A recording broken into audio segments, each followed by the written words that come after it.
पंतप्रधान मोदींचा वाढदिवस देशासाठी काळा दिवस, काँग्रेस खासदार प्रणिती शिंदे यांची टीका।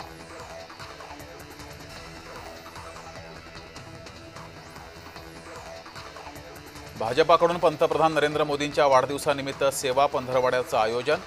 पंधरवड्याविषयी घेण्यात येणाऱ्या कार्यक्रमासाठी विशेष कार्यशाळेचं आयोजन हे करण्यात आलंय।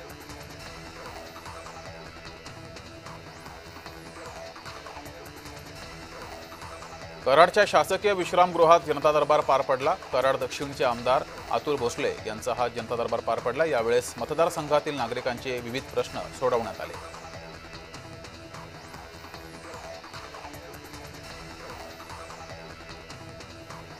ठाण्यातील वाहतुकीविरोधात मनसे पुन्हा रस्त्यावर उतरली आहे। येत्या 20 सप्टेंबरला मनसे सरकार आणि प्रशासनाविरोधात ट्रॅफिक मोर्चा काढणार आहे।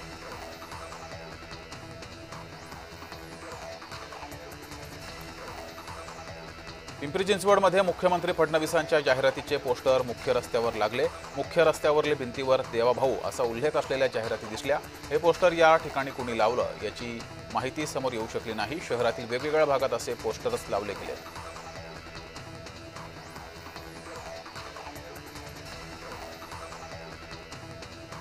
आगामी निवडणुकीमध्ये महायुतीला यश मिळेल। निवडणुका डोळ्यासमोर ठेवून शिवसेना काम करत नाही। उपमुख्यमंत्री एकनाथ शिंदेंचं वक्तव्य।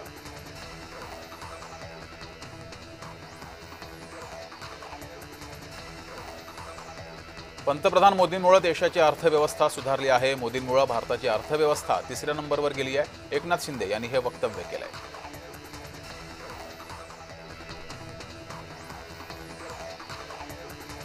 सर्वोच्च न्यायालयानं जानेवारी 2026 पर्यंतची मुदत दिली आहे। निवडणुकीबाबत निर्णय घेण्याचा अधिकार निवडणूक आयोगाचा आहे। उपमुख्यमंत्री एकनाथ शिंदे यांनी हे भाष्य केलंय।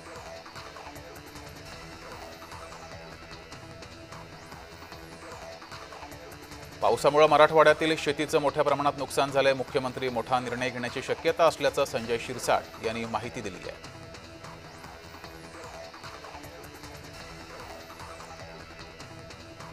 पंतप्रधान मोदींचा 75वा वाढदिवस सरकार कर्जाच्या पैशातून करत आहे। योजनांच्या माध्यमातून वाढदिवस साजरा करण्याची गरज काय असा सवाल संजय राऊत यांनी उपस्थित केलाय।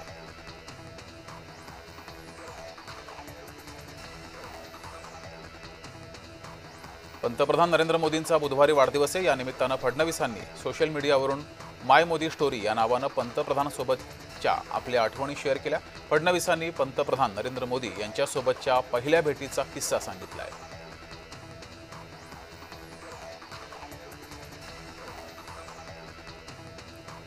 बीड जिल्ह्यातील बंजारा समाजाचं नेतृत्व धनंजय मुंडे करत होते, तर धनगर समाजाच्या मोर्चाचं पडळकर हाके नेतृत्व करतायत। सत्तेतील नेते आमदारांचं आंदोलन हे सुरू आहे असं रोहित पवार यांनी म्हटलंय।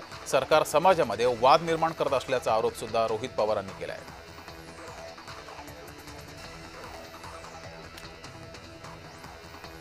महात्मा फुले समता परिषदेचा 18 सप्टेंबरला नागपुरात ओबीसी मेळावा होणार आहे। ओबीसी नेते छगन भुजबळ मार्गदर्शन करणार आहेत। मराठा समाजाला कुणबी प्रमाणपत्र देण्याच्या GR संदर्भात या बैठकीत चर्चा होईल।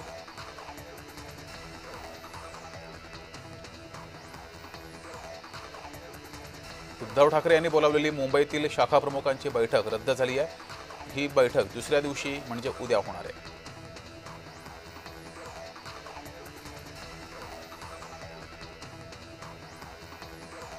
मोहोळ तालुक्यातील पाटकुल इथं ओबीसी नेते लक्ष्मण हाकेंसह ओबीसी नेत्यांनी सभा घेतली। मराठा आरक्षणाचा GR फाडून निषेध केला गेला। ओबीसी आरक्षण हिरावून घेण्याचा या सरकारचा डाव आहे। सरकारचा सुद्धा यावेळेस निषेध केला गेलाय।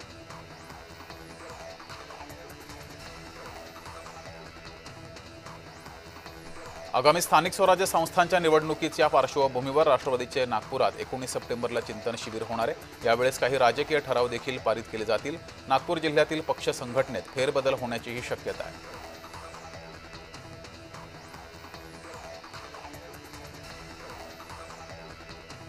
नाशिकमधील शरद पवार गटाच्या मोर्चावर केशव उपाध्ये यांनी निशाणा साधलाय। शरद पवार शेतकऱ्यांच्या अश्रूंवर राजकारण करत आहेत।